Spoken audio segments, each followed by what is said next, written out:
আসসালামু আলাইকুম স্টুডেন্ট, কেমন আছো সবাই? আমি আজকে তোমাদের জন্য নিয়ে এসেছি আবারও ক্লাস 5 থেকে 9 পর্যন্ত যে সমস্ত স্টুডেন্ট নিউ অ্যাডমিশন দেবে তাদের জন্য জিকে ও ইসলামিক কোশ্চেন অ্যান্সার এগুলো খুবই ইম্পর্টেন্ট। তো তোমরা এই কোশ্চেনগুলো পুরো ভিডিও দেখতে থাকবে। ভেরি ইম্পর্টেন্ট কোশ্চেন, আমি একদম আর খুবই সহজ। তো দেখো, 1 নম্বর কোশ্চেন হচ্ছে জান্নাতি নারীদের সর্দার কে হবেন? উত্তর হচ্ছে হজরত ফাতেমা রাদিয়াল্লাহু তাআলা আনহু। 2 নম্বর কোশ্চেন হচ্ছে দাজ্জালের কোন চোখটি কানা হবে?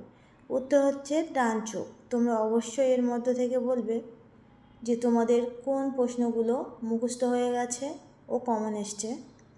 খুবই সহজ, আর এই ধরনের কোশ্চেনগুলো আল-আমিন মিশনে খুবই আসে, তাই তোমরা এগুলো সকলেই পড়তে থাকো।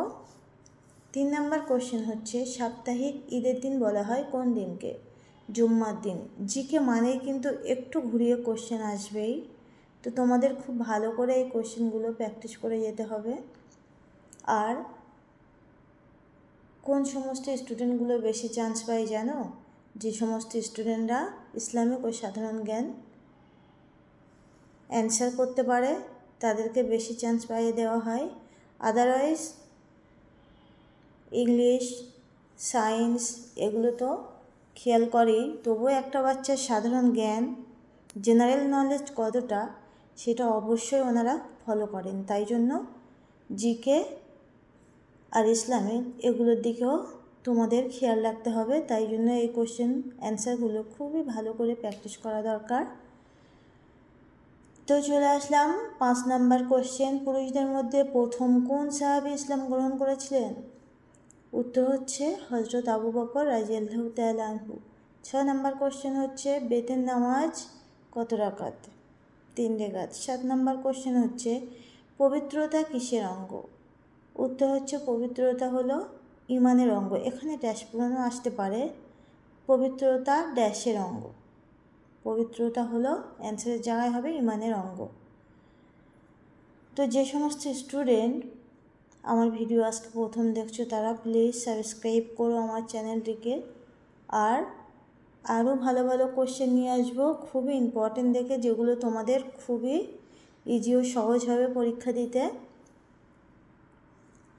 ভালো লাগলে লাইক করো, কমেন্ট করো। 9 নম্বর কোশ্চেন হচ্ছে গোসলের ফরজ কয়টি? গোসলের ফরজ 4টি। 10 নম্বর কোরআনে মোট সূরার সংখ্যা কয়টি? উত্তর হচ্ছে 114টি।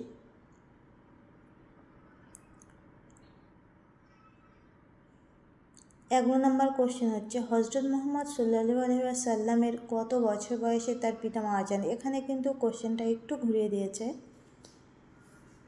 যাতে অনেকেই ভুল করে অ্যান্সারটা দিয়ে দেয়। তাই জন্য এই ইসলামিককেও জিকে কোশ্চেন বলা হয়। তো এখানে হচ্ছে হজরত মুহাম্মদ সাল্লাল্লাহু আলাইহি সাল্লামের জন্ম হওয়ার আগেই কিন্তু ওনার পিতা মারা যান। 13 নম্বর কোশ্চেন হচ্ছে তোমার মাতৃভাষা কোন দেশের রাষ্ট্রভাষা? উত্তর হচ্ছে বাংলাদেশের। 14 নম্বর কোশ্চেন হচ্ছে কোন তারিখে বিশ্ব স্বাস্থ্য দিবস পালিত হয়?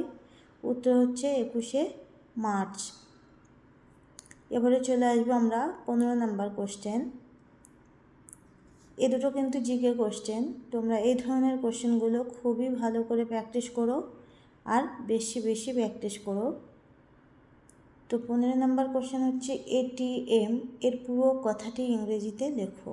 Automated টয়লার machine. এটিএম এর পুরো কথা হচ্ছে অটোমেটিক টয়লার মেশিন। আর 16 নম্বর কোশ্চেন, লাস্ট কোশ্চেন হচ্ছে হজরত লুত আলাইহিস সালামের নাম কি? উত্তর হচ্ছে সামুদ। তো আজকের ভিডিও এই পর্যন্তই। সকলে ভালো থেকো, সুস্থ থেকো। আবারও দেখা হচ্ছে অন্য কোনো ভিডিও নিয়েই। আল্লাহ হাফেজ।